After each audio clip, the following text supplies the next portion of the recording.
नहीं नहीं दाजीराज, वापस ले लीजिए इसे दाजीराज।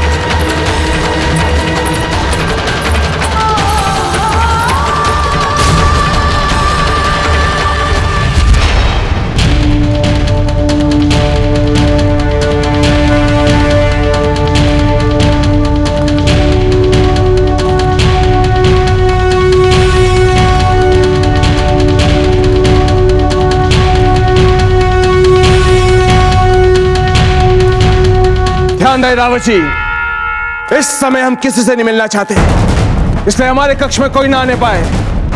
जी राणा जी। दाजीराज, दाजीराज, दाजीराज, हम आपसे कुछ बात करना चाहते हैं। दाजीराज, कहां जा रहे हैं आप? ये उचित समय नहीं है राणा जी से बात करने का। इस समय आपके दाजीराज बहुत उद्विग्न हैं। परंतु रावत जी, यदि हम इस समय बात नहीं करेंगे तो बहुत देर हो जाएगी। दाजीराज, एक बार हमारी सुन। दाजीराज, हमारा विश्वास कीजिए आप। रावत जी, बात विश्वास अविश्वास की नहीं है, बात हमारी छोटी माँ की है। हमें हमारी बात तो सुनिए, चाहे कोई भी बात क्यों ना हो, किंतु ये उचित समय नहीं है राणा जी से बात करने का। परंतु रावत जी, आपके दाजीराज स्वयं मना कर चुके हैं किसी से भी मिलने के लिए। अब आप ही बताइए बाबूजीराज, हम क्या करें?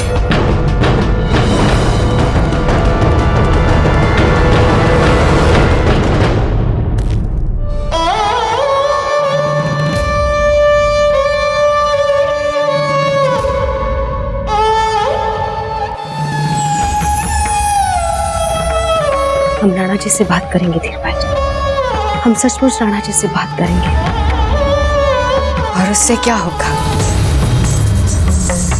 हमारा अनर्थ आपके जो मौन ने कर दिया है, क्या वो मौन अपनी प्रकृति बदलेगा? क्या खेल खेला आपने, बहुत अच्छा खेल खेला। जब राणा जी हमें मृत्यु दंड दे रहे थे, तब चुप रहकर आपने एक बात को साबित कर दिया कि आप बहुत ही पहुंची हुई कूटनीतिज्ञ है, बहुत पहुंची हुई। बिजोलिया में आपकी राजनीतिक और कूटनीतिक कार्यों को तो हमने देख ही लिया था, पर उसका प्रयोग आप हमारे परिवार में करेंगी, ये हमने कभी नहीं सोचा था। एक बात नहीं समझ में आई जीजा, आपने सच क्यों नहीं बता दिया राणा जी को कि वो हम ही थे जिसने हर बार आपके विरुद्ध षड्यंत्र किए हैं, आपके पुत्र प्रताप को मारने का प्रयास किया है, एक बार नहीं बार बार किया है। क्यों नहीं बताया राणा जी को? नहीं बता पाए तो हम बता देते हैं, हम ले चलते हैं आपको राणा जी के पास, बता दीजिएगा सब कुछ। जिसको मृत्यु दंड मिला उसके पापों को क्या ढकना, हम पर तरस खाने की कोई आवश्यकता नहीं है जीजा। चलिए और राणा जी को सब सच बताइए। बंद कीजिए अपना यह स्वांग धीरबाई जी। यदि आपको लगता है कि राणा जी के इस निर्णय के लिए हम उत्तरदायी हैं, तो फिर एक बार भूल कर रही हैं आप। बात का मर्म ही नहीं समझ रही हैं आप। कोकोया जी ने जिसे अपने प्राण देकर सिद्ध कर दिया, उस अपराध की भयावहता ही नहीं समझ रही हैं आप। बार बार हमने आपको रोकना चाहा, समझाया, पर क्या हुआ? सच तो ये है कि बिजोलिया में आपने जो जो किया, उससे आपके पापों का घड़ा इतना भर गया था कि हम अपने प्रयासों से उसे ढक भी नहीं पाए। ये घड़ा आज फूटना ही था धीरबाई जी। और यदि आप ऐसा समझ रही हैं कि हम आपको बचाने के लिए इसलिए सहायता कर रहे हैं कि आपके लिए हमारे मन में कोई सहानुभूति है, तो और एक भूल कर रही हैं आप। ना, कोई सहानुभूति नहीं है हमारे मन में आपके लिए। आपने वही पाया है जो आपने बोया था। और इस सब के बाद भी आप कुंवर प्रताप की छोटी मां हैं, जिसे बहुत चाहते हैं वे, बहुत मानते हैं वे, मां मानते हैं वो आपको अपनी। हमसे भी अधिक स्नेह रखते हैं आपके लिए मन में।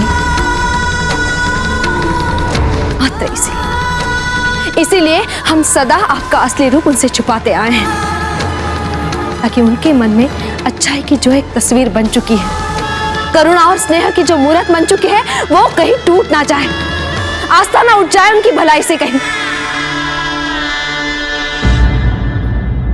क्योंकि आज भी आप कुंवर प्रताप के लिए उनकी छोटी माँ है, जिसे बचपन से चाहा है उन्होंने। सचमुच माँ मानते हैं वो आपको? उन्हें क्या पता कि माँ के सच्चे अर्थों से आप कोसों दूर है, कि आपने एक शिकारी के भांति सदा उन्हें अपना मनपसंद शिकार भर समझा।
कुंवर प्रताप, हमें बचा लीजिए कुंवर प्रताप। हम मांगते हैं हमसे भूल हुई। अनजाने में देशद्रोह जितना बड़ा अपराध हो गया, पर क्या उसके लिए आप हमें फांसी पे लटकने देंगे? नहीं ना कुंवर प्रताप, हमें अपने जीवन का मोह नहीं है, पर हमारे कुंवर जगपाल का क्या होगा? आपका क्या होगा? भुला पाएंगे अपनी छोटी माँ को? रह पाएंगे अपनी छोटी माँ के बिना? वो स्नेह, वो प्यार जो हमने साथ में अनुभव किया है कुंवर प्रताप,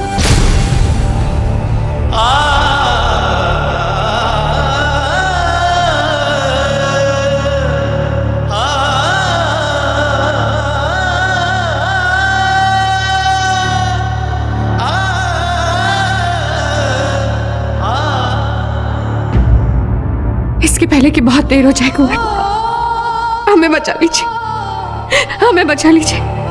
हम नहीं चाहते कि आप पूरा जीवन अपराध बोध के तले दबे रहे, कि जब आपकी छोटी माँ को आपकी सबसे ज्यादा आवश्यकता थी तब आप उनकी सहायता नहीं कर पाए।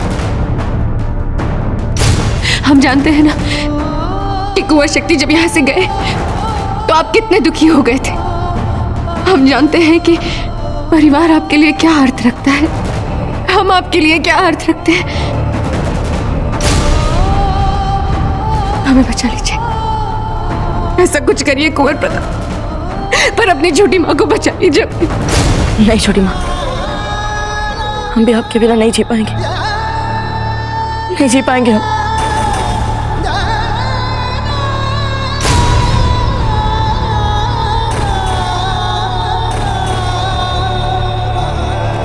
आइए हमारे साथ छोटी माँ।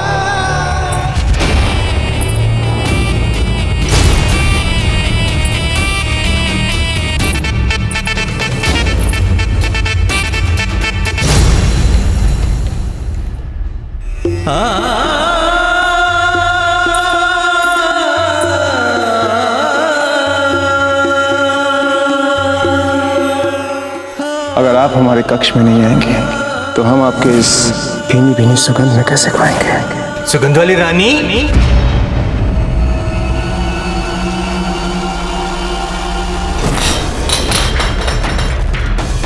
दाजीराज,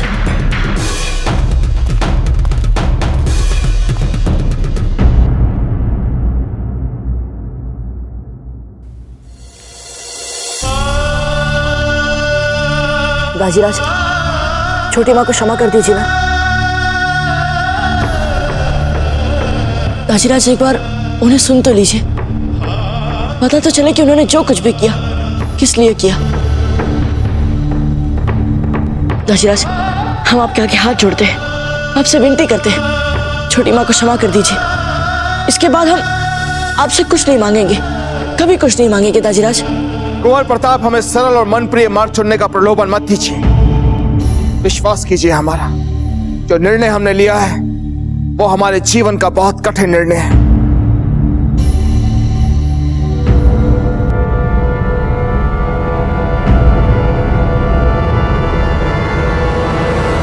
कुंवर प्रताप, जाइए अपने कक्ष में।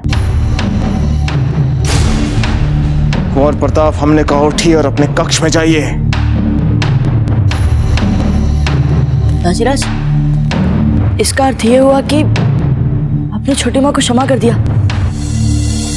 छोटी माँ, आपने सुना अभी दाजीराज ने क्या कहा? कुंवर प्रताप, हमने ऐसा कुछ नहीं कहा। जाइए यहां से आप। ठीक है दाजीराज, हम जा रहे हैं, परंतु आप अपने इस निर्णय पर पूर्ण विचार तो करें। कुंवर प्रताप,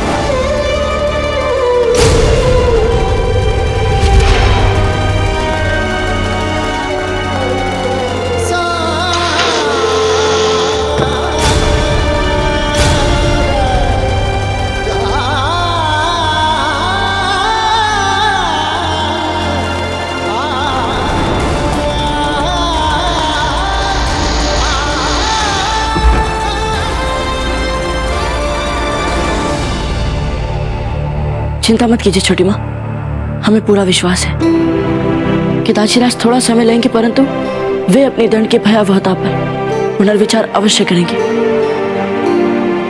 छोटी माँ, हम आपको कुछ नहीं होने देंगे।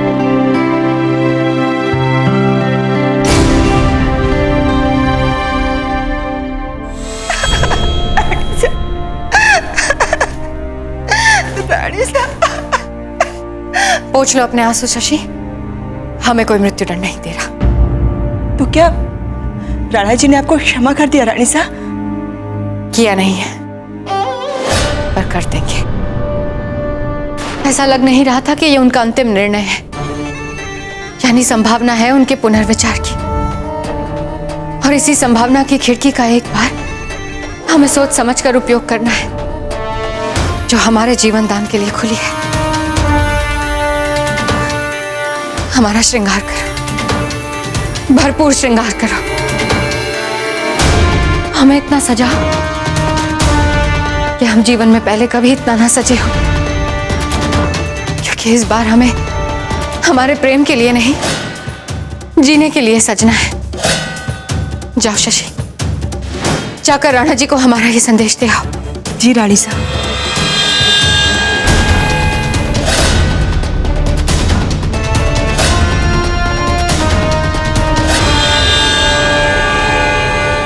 रानी माँ, आप इतनी शीघ्र आस क्यों छोड़ रही हैं? कुछ सोचिए रानी माँ, कुछ कीजिए ना।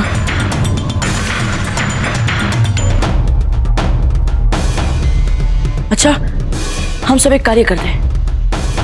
हम सब दाजीराज के पास चलकर दया के लिए गुहार लगाते हैं।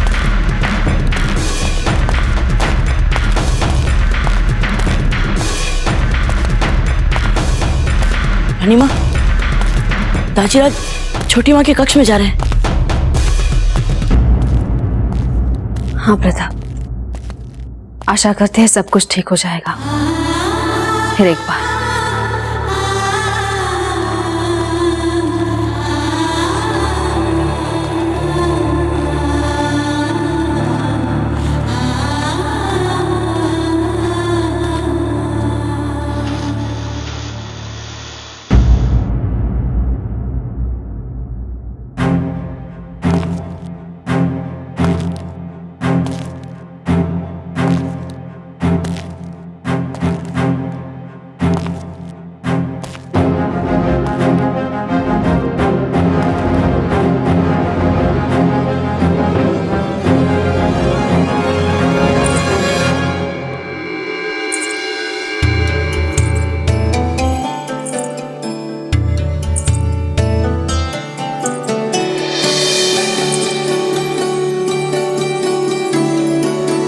देखिए हमें राणा जी, हमारी आंखों में देखिए, क्या आपको हम अपराधी लगते हैं? आप हमसे इतना कठोर, इतना निर्मोही कैसे हो सकते हैं राणा जी?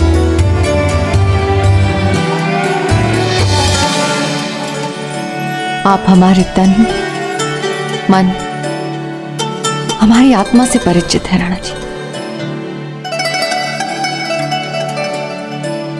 आप चाहे तो हमारे तन मन को फिर से टटोल कर देख लीजिए।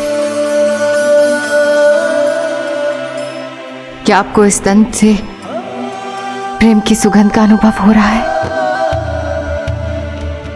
या फिर देशद्रोह के अपराध की गंध आ रही है?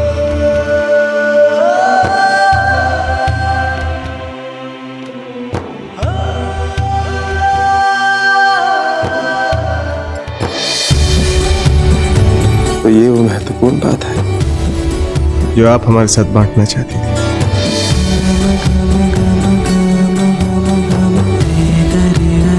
आप हमारे सौंदर्य के किसी भी अंग से अनजान नहीं है,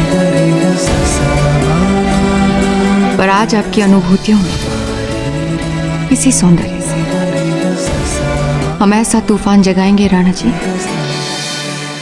जो आपने पहले कभी अनुभव नहीं किया होगा। हम जानते हैं धीर भाई जी, प्रेम के संबंध में आप जो जो बातें कह रहे हैं वो सभी बातें आप करके दिखाने की कला में संपूर्ण पारंगत है। और क्यों ना हो, देखिए अपने आप को सुंदर, अति सुंदर। आइए हमारे साथ आइए।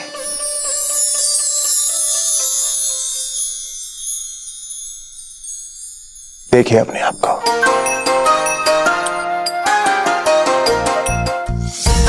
सौंदर्य की परिकाष्ठा, प्रेम अनुभूतियों का सागर, संगमरमर की तरह उत्कृष्ट मूर्त सा सांचे में ढला ये तन, जिसे देखकर किसी का भी मन फिसल जाए।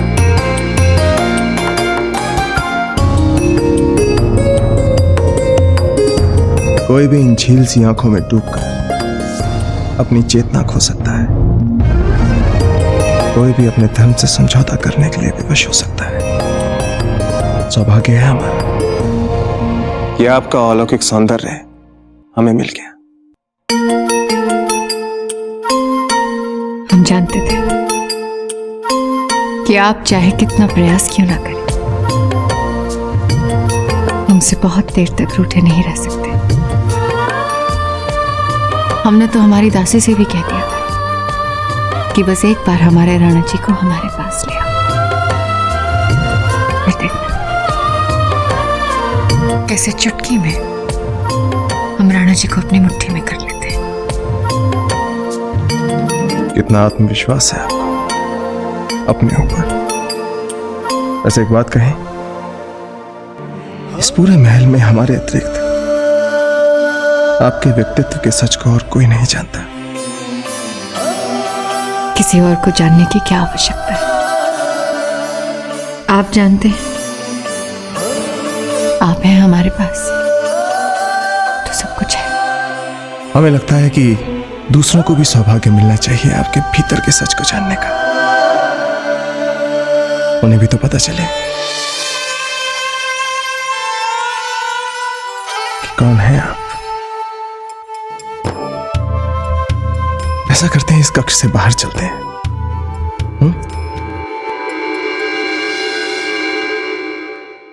आइए धीर भाई जी।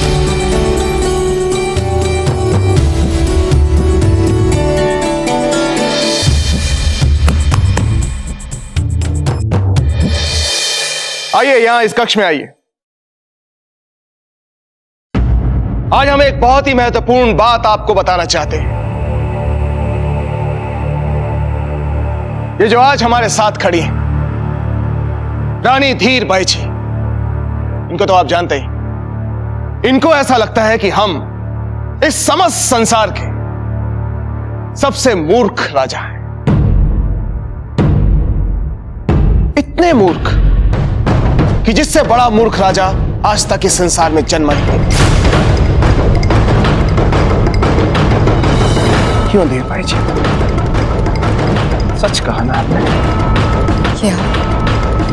क्या आप कैसी बातें कर रहे हैं राणा जी? ये तो हमें बहुत पहले ही समझ लेना चाहिए था धीर भाई जी। क्यों बुलाया था आपने हमें अपने कक्ष में? उत्तर दीजिए धीर भाई जी, हम आपसे एक प्रश्न पूछ रहे हैं। क्यों बुलाया था आपने हमें अपने कक्ष में?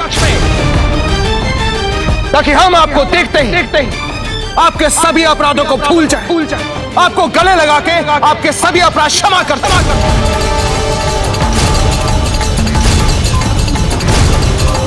यही सोचा था ना आपने कि हम आपकी मीठी मीठी बातों में आ जाएंगे।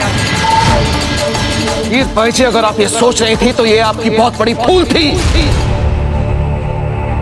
आपने जो दंडनीय राजद्रोह किया है उससे हमारे मन में आपके लिए कोई स्थान नहीं है धीर भाई जी। ये बात आप ध्यान से सुनिए। ये हमारी बहुत बड़ी भूल थी जो हमने आप पर इतना विश्वास किया, आपको इतना प्रेम दिया। हमारी इसी भूल ने आज आपको बेलगाम कर दिया। इतना बेलगाम कि आपको आपका अपना अपराध नहीं लग रहा।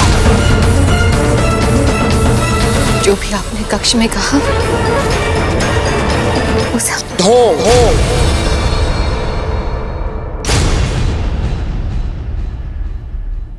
वही ढोंग जो आप हमारे साथ आज तक करती आई। बहुत चतुराई से आपने हमें अपने कक्ष में बुलाया ताकि हम आपके चाल में अब नहीं। इस बार जो आपने कार्य किया है उसके लिए आपको दंड अवश्य मिलेगा।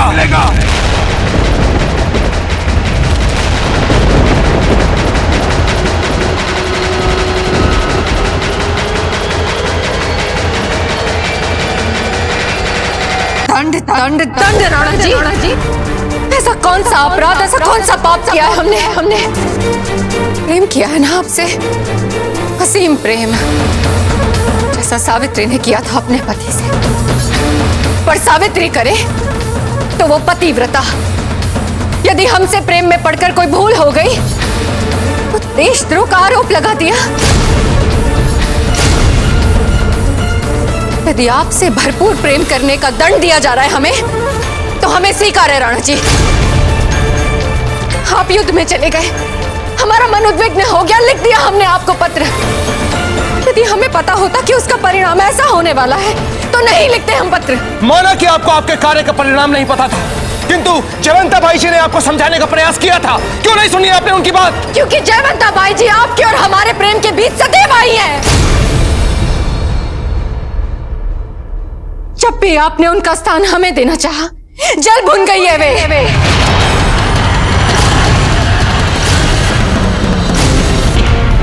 ये सच है राणा जी कि हमने सदा ये प्रयास किया कि आपके साथ हमें उनके जितना, उनके जैसा स्थान मिले। नहीं है हमारे मन में ये स्पर्धा, और यदि ऐसा है तो उसमें कुछ अनुचित नहीं है। कोई भी स्त्री यही चाहेगी कि उसका पति मात्र उसका हो, ना ही सिर्फ कक्ष में, ना ही शैया में, पर सोच और विचार में भी राणा जी।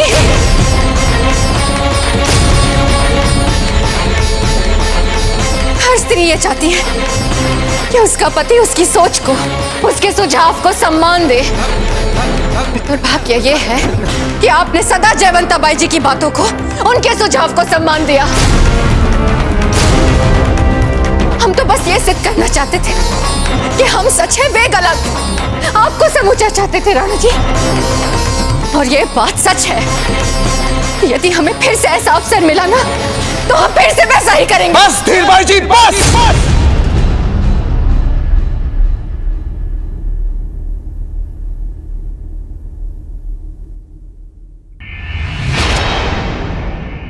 कुंवर प्रताप,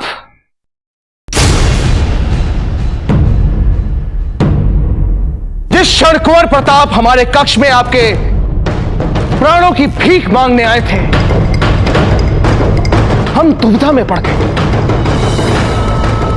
जानती हैं क्यों?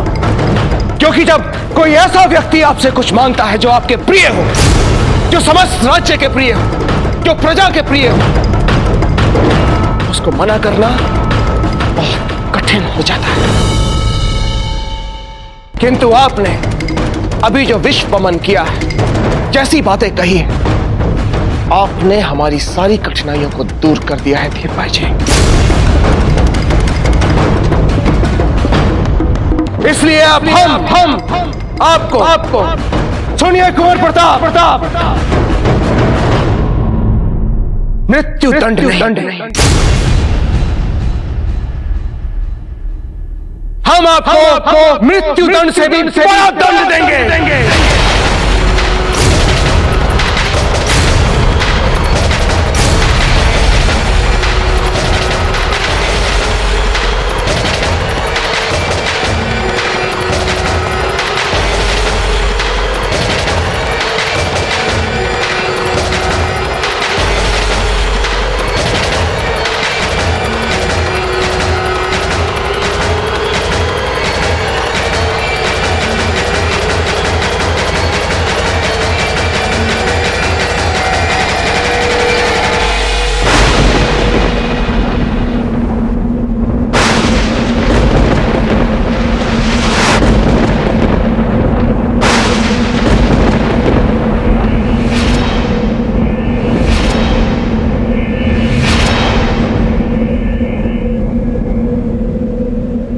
इसी क्षण से हम आपके पति नहीं रहे धीर भाई जी।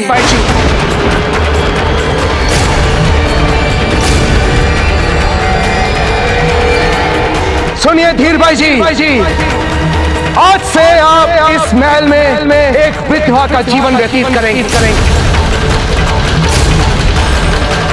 बहुत अभिमान है ना आपको अपने सौंदर्य पे? तो सुनिए, आज से आपको सजने संवरने का कोई अवसर नहीं मिलेगा, क्योंकि आज के बाद आप हमें कभी अपना चेहरा नहीं दिखाएंगे।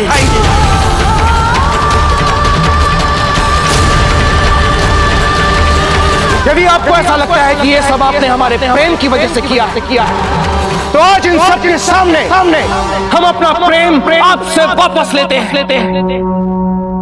घृणा करते हैं हम आपसे धीर भाई जी। आपके इस चेहरे से, आपके इस सौंदर्य से, आपके इस रूप से घृणा करते हैं हम।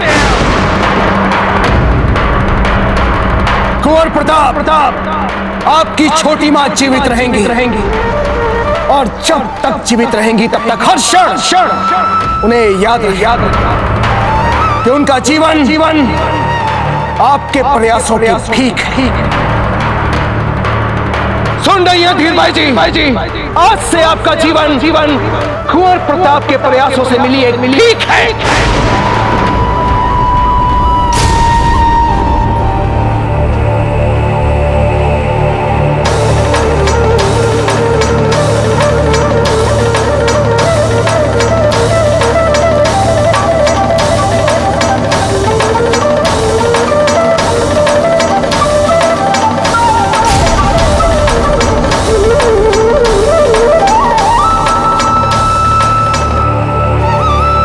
आपका जीवन कुंवर प्रताप के प्रयासों से मिली एक भीख है।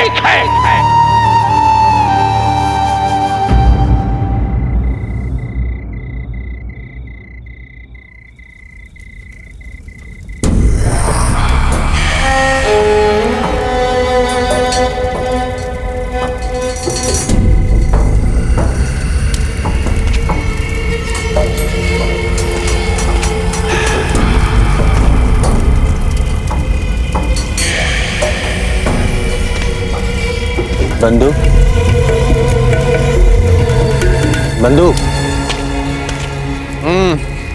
कौन हो भाई?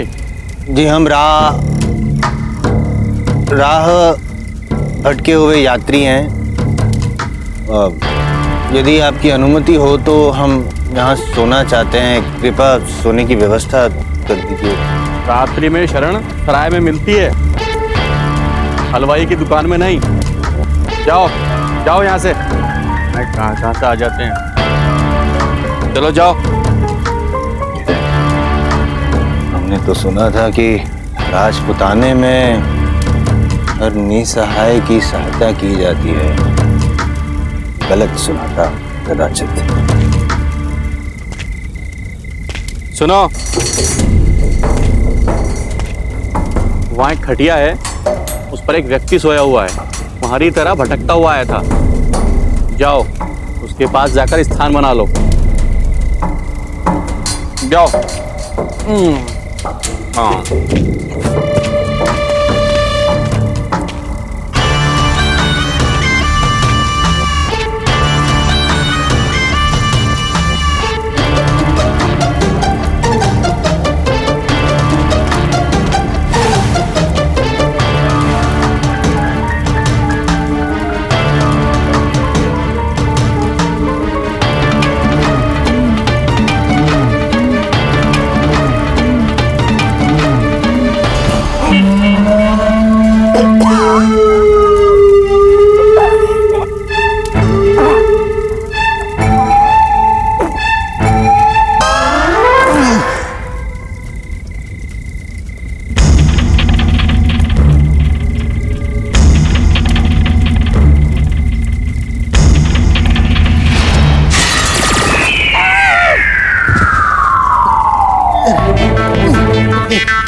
आज से आप इस महल में एक विधवा का जीवन व्यतीत करेंगे। घृणा करते हैं हम आपसे धीर भाई जी, आपके इस चेहरे से, आपके इस सौंदर्य से, आपके इस रूप से घृणा करते हैं हम। आज के बाद आप हमें अपना कभी चेहरा नहीं दिखाएंगे।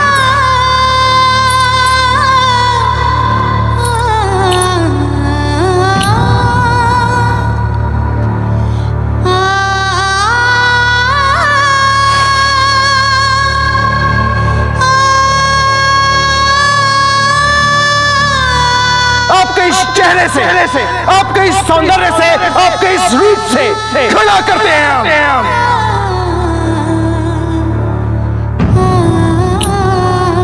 आज से आप इस महल में एक विधवा का जीवन व्यतीत करेंगे।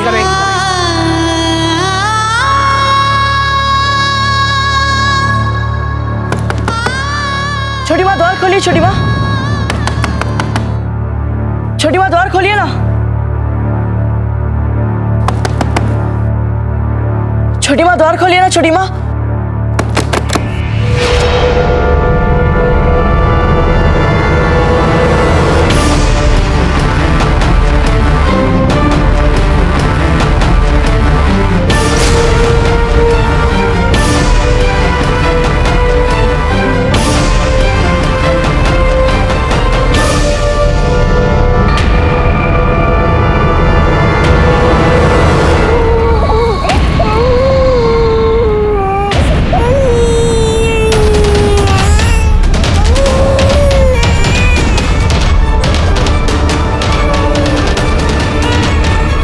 आज से कुंवर जगमाल आपका उत्तरदायित्व है।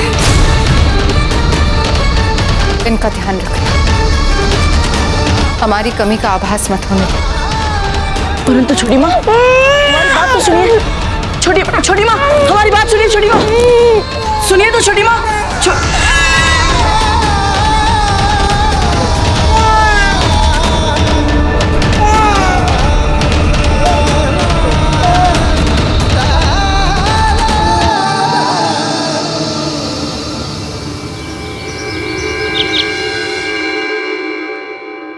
भाई जगमाल, चुप हो जाइए। भाई जगमाल, शांत हो जाइए, शांत हो जाइए। ये देखिए हमारे पास क्या है।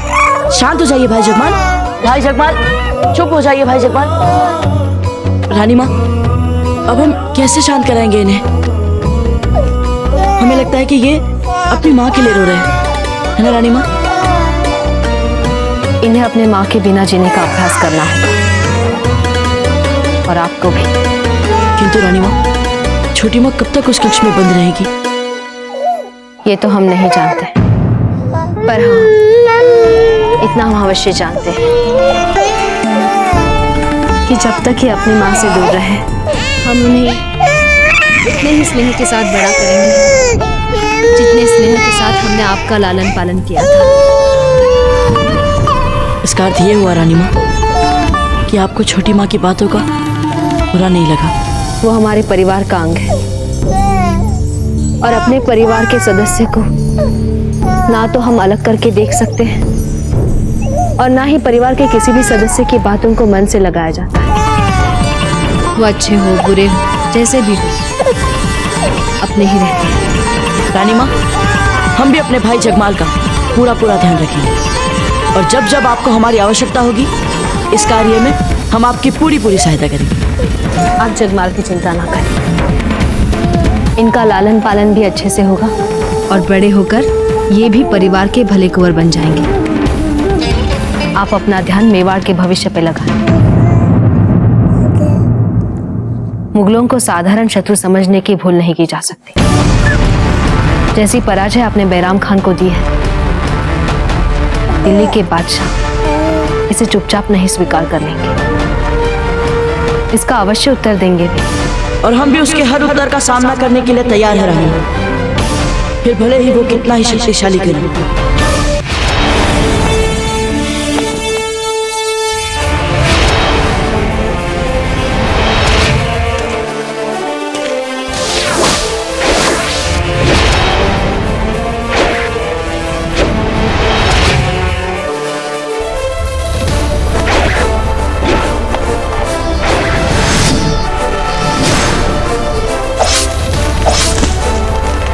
अफसोस की बात तो यह है जलाल कि हमारी तोपें भी उस प्रताप का कुछ नहीं बिगाड़ सके।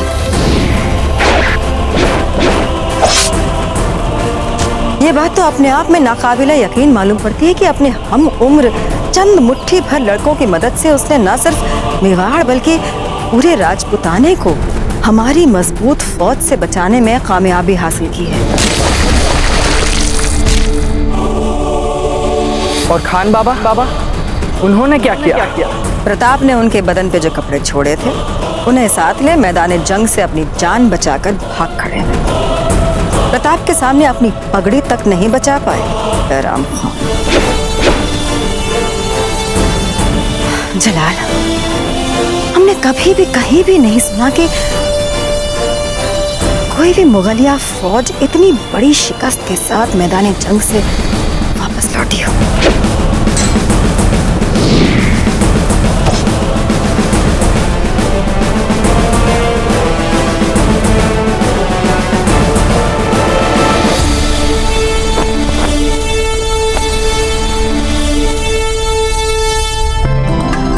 देखिए ना जगमाल, बैराम खान भी पराजित हो गया है, उसकी सेना भी पराजित हो गई, परंतु अब भी रानी माँ को चिंता है कि कहीं दिल्ली का शहंशाह हमारे पीछे ना पड़ जाए। परंतु उन्हें क्या पता कि बात बस कुछ ही वर्षों की है। उसके बाद हमारे भाई जगमाल और हम दोनों कंधे से कंधा मिलाकर जब भी युद्ध क्षेत्र में उतरेंगे तो हर एक शत्रु को मुंह तोड़ उत्तर देंगे, है ना जगमाल? बड़ी अम्मी, राजपूतों को हम अब उन्हीं के माहौल में उन्हीं की जमीन हराने के लिए तैयार। तपा के अपने बदन को फौलाद बना दिया है हमने। अब ना हम सिर्फ उन पे फतेह हासिल करेंगे बल्कि उनका नामो निशान तक मिटा देंगे। हमें आपकी काबिलियत पर पूरा यकीन है जनाब, और आपकी कुव्वत पर भी। मगर हमारा मशवरा है कि किसी भी नए अहद को लेने से पहले हमें माजी में हुई गलतियों की तफ्तीश से सबक जरूर लेना चाहिए। कहाँ है बैरम खान? बाहर खड़े हैं आपके दीदार के लिए, साथ में राव सुरतन भी हैं आपकी नजरे इनायत के लिए। सुना आपने छोटी माँ, भाई जगमाल को भी हमारी योजना ठीक लग रही है। यदि आपको विश्वास नहीं होता तो आप स्वयं बाहर आकर इनकी मुस्कान देखिए, बहुत ही प्यारी और भोली है इनकी मुस्कान।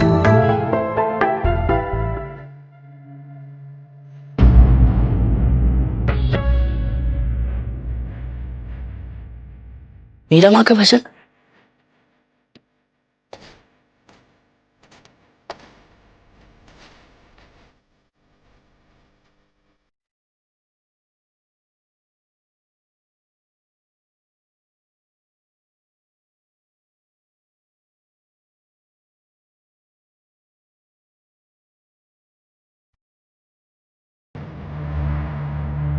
आपका कर्म ही न्याय के लिए, सत्य के लिए युद्ध है। आप वीरता के मार्ग पर चले, अपनी मातृभूमि के लिए, प्रजा के लिए, सत्य के लिए लड़े। मीरा माता जगमान हमारे साथ थी वो। जब हम अपने प्राणों के लिए लड़ रहे थे, उन्हीं ने हमारे प्राणों की रक्षा की थी। उचित समय पर हमें पुकार कर हमारे प्राण बचाए थे उन्होंने। प्रताप मीरा माता लगता है मानो उनके और हमारे बीच कोई अदृश्य डोर है जो हमें आपस में जोड़े हुए है। अब इसके पीछे क्या भेद है, ये हम रानी माँ से पूछेंगे, सब जानती हैं।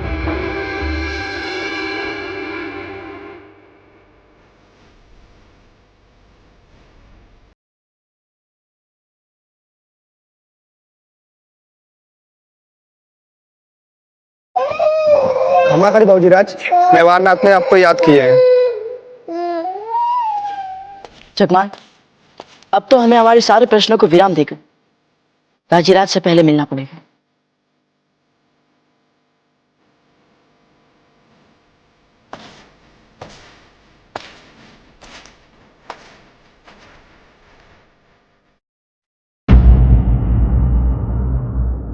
डूंगरपुर, छपलिया, मेवाड़, इन सब के आसपास जितने भी छोटे छोटे राज्य हैं, उन सब राज्यों को हमें अपने शासन में लेना होगा। और जो कोई राज्य स्वैच्छिक रूप से इस शासन में सम्मिलित ना हो, हमें उसे युद्ध करके बलपूर्वक अपने शासन में सम्मिलित करना होगा। हम इस महत्वपूर्ण कार्य के लिए तैयार हैं राजीराज। बताइए, कब प्रस्थान करना है हमें? आश्चर्य है कुंवर प्रताप, सदैव की भांति इस बार भी आपने अपने दाजीराज से कोई प्रश्न नहीं किया। जैसे कि क्षेत्र विस्तार के लिए बल का प्रयोग करने की क्या आवश्यकता है? क्योंकि हम जानते हैं गुरुवर, दाजीराज ने यह योजना अपनी निजी स्वार्थ या विस्तारवादी महत्वाकांक्षा के वशीभूत होकर अभी तो राजपुताने की मुगलों जैसे शक्तिशाली शत्रु से रक्षा के लिए बनाई। जिस प्रकार बैरम खान ने बूंदी में घुसकर हमारे मेवाड़ पर अपनी आग गड़ाई थी, उसी अनुभव से दाजीराज मेवाड़ के चारों ओर कोई भी सुरक्षा छिद्र छोड़ना नहीं चाह रहे। गुरुवर, हमें लगता है कि हमें इस महत्वपूर्ण योजना को शीघ्र अतिशीघ्र पूरा करना चाहिए। राणा जी, युद्ध के किसी भी क्षेत्र में हमें कुंवर प्रताप का ना ही नेतृत्व करने की और ना ही इनका मार्गदर्शन करने की कोई आवश्यकता है। पिछला युद्ध इनके लिए हमसे भी श्रेष्ठ गुरु सिद्ध हुआ है। नहीं आचार्य जी, आपका स्थान कोई नहीं ले सकता। गुरु तो सदैव गुरु ही रहते हैं। तो कुंवर प्रताप फिर यह तय रहा कि इस अभियान में मेवाड़ की सेना का नेतृत्व आप करें। कूच की तैयारियां की जाए। जय मेवाड़! जय मेवाड़! जय मेवाड़!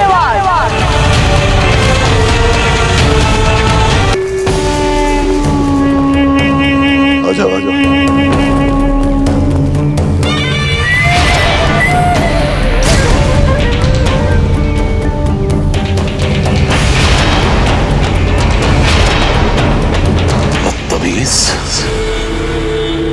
तेरी इतनी जुर्रत, बैरम खान को रोकेगा तू? बैरम खान को! पर हुजूर, जब बादशाह सलामत ही आपसे ना मिलना चाहे तो मैं भला क्या करूं? हमें आपको अंदर जाने देने का इजाजत नहीं है।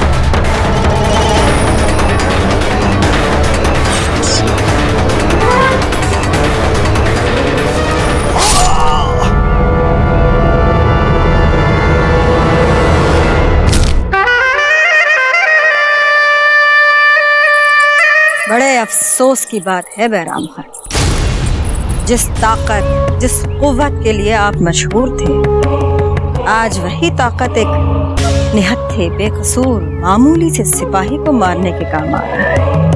और सिपाही भी कौन? हमारा अपना मुगल सिपाही जहां ताकत दिखानी थी वहां से तो अपनी पगड़ी गंवा कर तशरीफ ला रहे हैं आप। जाइए, बादशाह सलामत अब आपकी शक्ल तक नहीं देखना चाहते।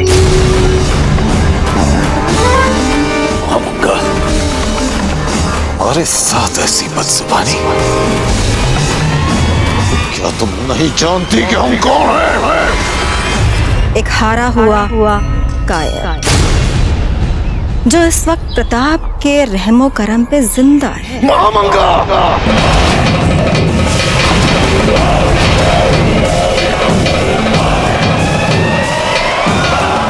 जाइए, चले जाइए यहाँ से। शायद ही कभी हमारे शहंशाह आपकी जरूरत पेश आए।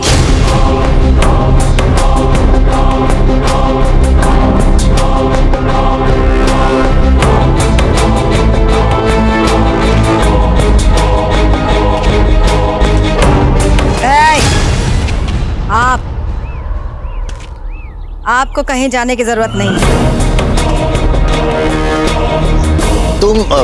आप मुझे क्यों रोक रही हैं? हमारे शहंशाह आपसे मिलना चाहते हैं।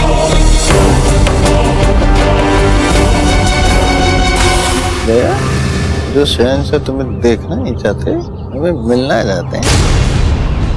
दिल्ली के राजा बूंदी के राजा से मिलना चाहते हैं। जी बावड़ा हो गया।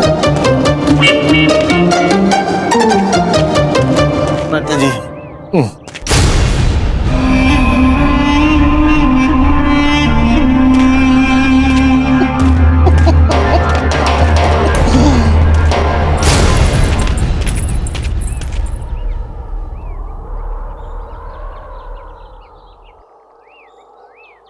हुजूर, आपकी 40,000 की सेना के साथ प्रताप ने क्या किया, ये हम बताएंगे या आप बताएंगे? हम बताएंगे। 40,000 की सेना को 40,000 बार मारा और बैरम खान जी के साथ क्या किया ये भी हम ही बता देते हैं। उनको तो 50,000 बार मारा। हुजूर, हम बार बार बैरम खान जी से कहते रहे हैं कि बैरम खान जी, युद्ध लड़ने के लिए केवल बल की नहीं अकल की भी आवश्यकता होती है। आपको पता है, उनके कारण हमें पराजय का सामना करना पड़ा। भीख दान में जीवत दान दिया है प्रताप ने बैरम खान को। आपकी तो नाक कटवा दी ना बैरम खान जी ने। और हम वीरता पूर्वक उदय सिंह जी से लड़ते रहे, डटे रहे, जान बचाई और आपके पास आए। आखिर ये चीज क्या है प्रताप? चीज अर्थात वस्तु। तुच्छ वस्तु है प्रताप, तुच्छ वस्तु है। यूं मान लीजिए कि यदि आप शेर हैं, आप शेर ही हैं। आप शेर हैं तो प्रताप चूहा है। यदि आप आसमान की रोशनी हैं तो कुंवर प्रताप भूगर्भ का अंधेरा है। आप हैं वो है। हुजूर, हुजूर, हुजूर, ये क्यों? हमारी तारीफ में कसीदे पढ़ना बंद करो और हमें सच सच बताओ। कुंवर प्रताप को भूल जाओ, मेवाड़ को भूल जाओ, वरना माँ तो घूम जाएगा। तुम्हारी ये जरूरत, आपकी ये जरूरत क्या है सब करने की? हमारी गर्दन है, हमारा नाक है, कट जाएगी। पतंग नहीं है जो दूसरी आ जाए। क्षमा क्षमा। हुजूर, हम सिर्फ इतना कहना चाहते हैं आपसे कि शत्रु की शक्ति का प्रमाण लगाना इस दौर की जो धार है उससे भी अधिक वो तीखा है कुंवर प्रताप।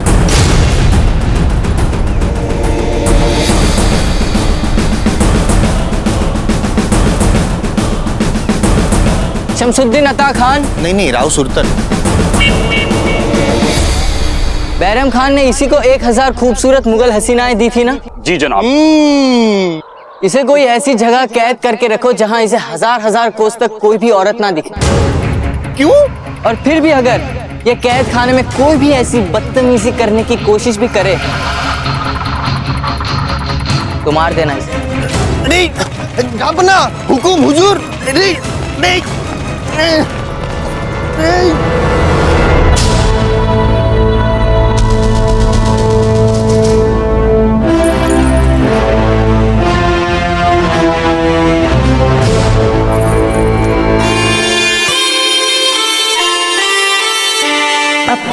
प्रताप को जान गए हैं जलाल, और इसीलिए प्रताप से जंग करने से पहले आपको अपने सल्तनत को फैलाते जाना है। जंगल का यही उसूल है जलाल। शेर बड़ा शिकार करने से पहले छोटे छोटे कई शिकार करता है, और इसी से सारे जंगल में उसके खौफ का दबदबा बनता है, और जंगल में उसकी सल्तनत कायम हो जाती है। इसलिए जलाल, प्रताप और मेवाड़ पर सीधा हमला करने से पहले राजपुताने के भीतर, उसके इर्द गिर्द हर छोटे बड़े रियासत पर आपको अपना परचम फहराना होगा।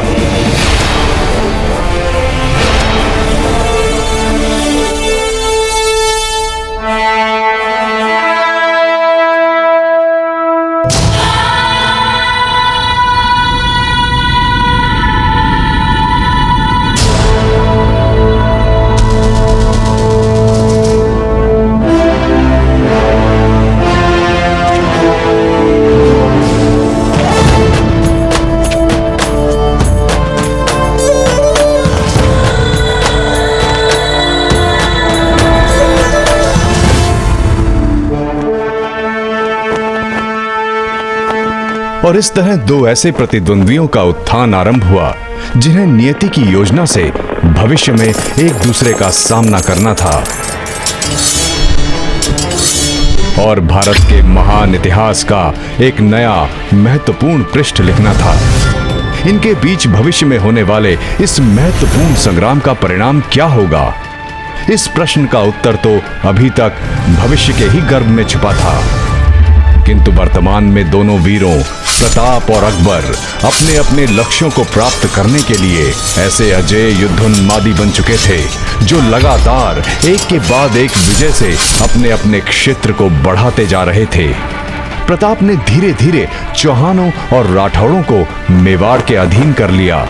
समस्त 56 क्षेत्र भी मेवाड़ी ध्वज के अंतर्गत आ चुका था।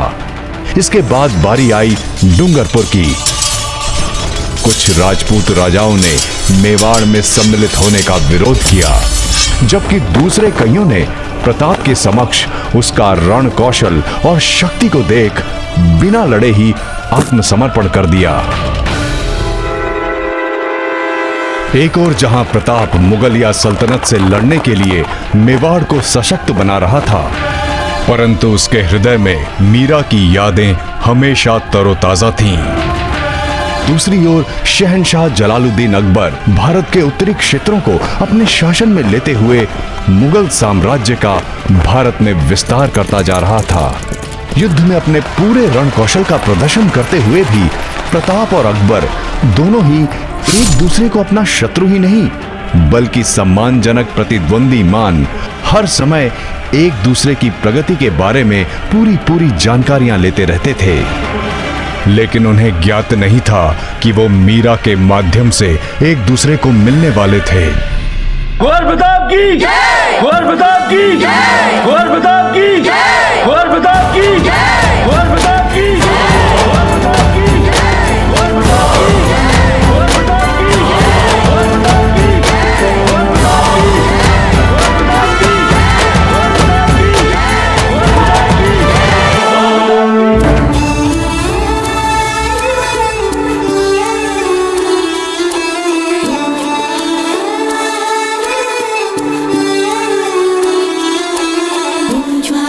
ये कैसी आरती है रानी माँ? आप युद्ध भूमि से विजयश्री के साथ घर लौटे हैं प्रताप, इसलिए आपकी नजर उतार है।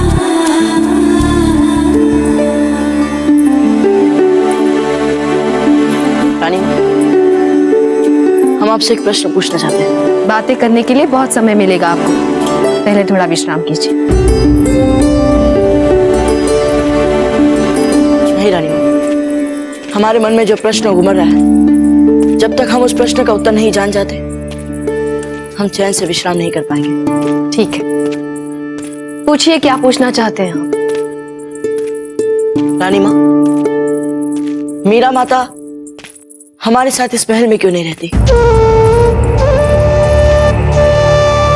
पता नहीं, हो सकता है उन्हें द्वारका में, जहाँ कृष्ण जी का पवित्र धाम है, वही रहना अधिक भाता हो। नहीं रानी माँ, नहीं, ये बात इतनी सीधी और सरल हो ही नहीं सकती। रानी माँ, क्या हम अनुचित कह रहे हैं?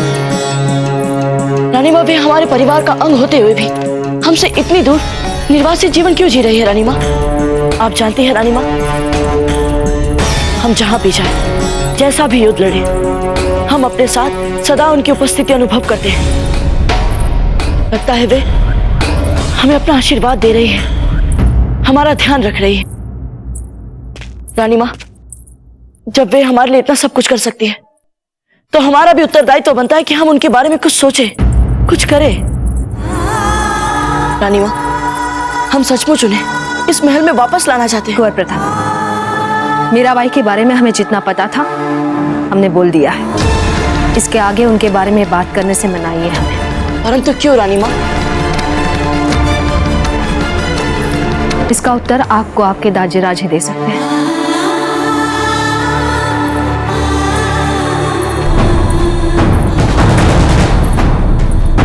शहंशाह जलालुद्दीन, शहंशाह जलालुद्दीन,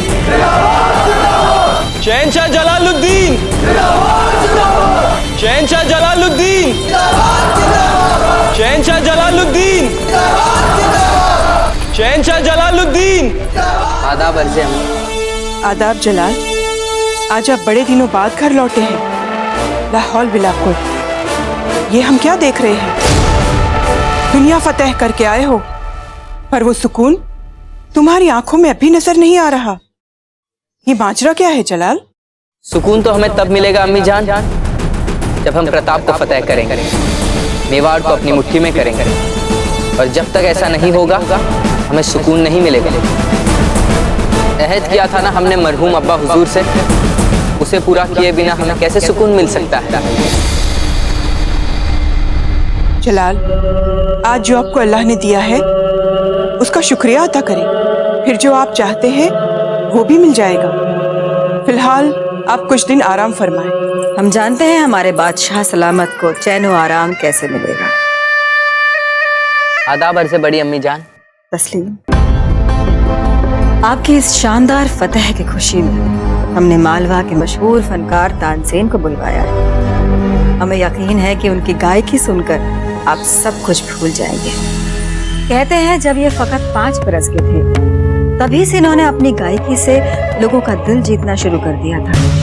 इन्होंने सूफी फकीरों और हिंदू साधुओं के कदमों में बैठकर अपनी गायकी में ऐसी रूहानी तासीर हासिल की कि जो भी उन्हें सुनता बस सुनता ही रह जाता। आलिम फाजिल लोग इन्हें भी वही इज्जत देते हैं जो सूफी फकीर अमीर खुसरो को देते हैं। आप एक मर्तबा इन्हें सुनिए तो सही। हमें यकीन है इनकी गायकी सुनकर आपकी रूह की बेचैनी दूर हो जाएगी। आज हम बहुत प्रसन्न हैं। मेवाड़ के साथ बूंदी, डूंगरपुर और छपलिया के मिल जाने से मेवाड़ का सामर्थ्य, शक्ति और कीर्ति बढ़ गई। आज हम कह सकते हैं कि मेवाड़ एक बार फिर से राणा सांगा के समय वाली ऊंचाइयां छू रहा है। और इस सबका श्रेय जाता है हमारे पुत्र कुंवर प्रताप को। इन्होंने इतनी छोटी सी आयु में अपने रण कौशल, साहस और शौर्य से मेवाड़ को गौरव दिलवाया है। इसलिए आज हमारा सीना गर्व से चौड़ा हो गया है। कुंवर प्रताप की जय! कुंवर प्रताप की जय! कुंवर प्रताप की जय! कुंवर प्रताप की जय! कुंवर प्रताप की जय! कुंवर प्रताप, क्या चाहिए आपको? आपने हमें इतनी प्रसन्नता दी, मेवाड़ का इतना गौरव बढ़ाया, इसलिए आप जो चाहते हैं आपको मिलेगा। बोलिए। दाजीराज, आप है तो हमारे पास सब कुछ है, किंतु यदि आप बोल रहे हैं तो हम आपसे एक उत्तर जानना चाहते हैं। उत्तर? किस बात का उत्तर? दाजीराज, हमने आपसे और रावत जी के मुंह से कई बार सुना है कि जब तक मीरा माता चित्तौड़ के राजमहल में थी, राज्य में समृद्धि थी, सुख था, चैन था। उनके यहाँ से जाने के बाद वैसी समृद्धि, वैसा सुख चैन कभी नहीं रहा यहाँ। शत्रुओं ने भी कई बार उनके जाने के बाद हम पर आक्रमण किया, हमारी मातृभूमि पर अपने ध्वज फहराए।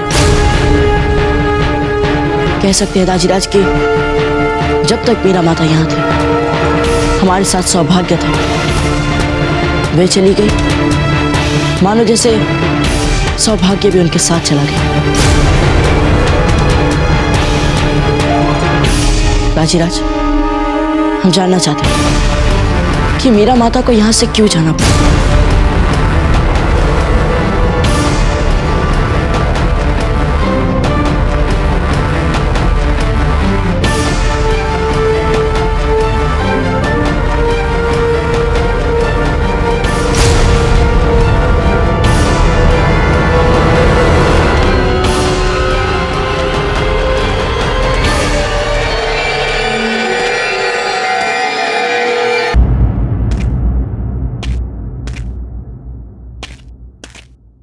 दाजीराज, हम जानना चाहते हैं कि मीरा माता को यहाँ से क्यों जाना पड़ा।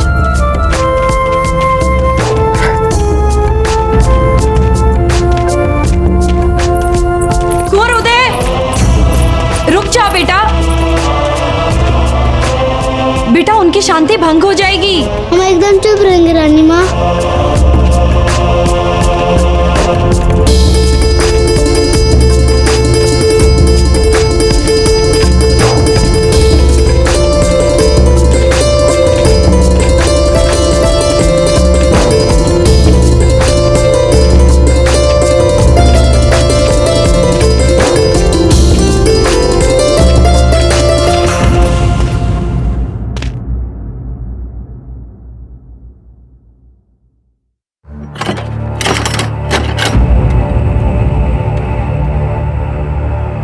लल्ला नाची, खंबागढ़ी महाराज, हमें इस द्वार की चाबी दीजिए जल्दी।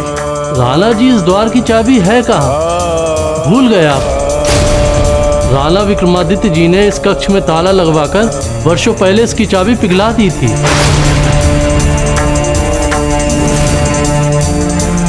आज के बाद यह कक्ष सदा सदा के लिए बंद रहेगा।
बंद करो ये सब।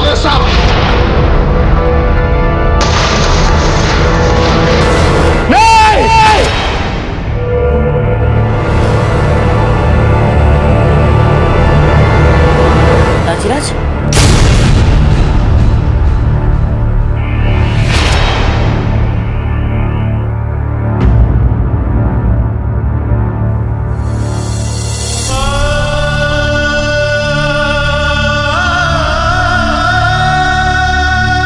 दाजीराज, हम मीरा माता को फिर से सम्मान सहित इस महल में वापस लाना चाहते हैं।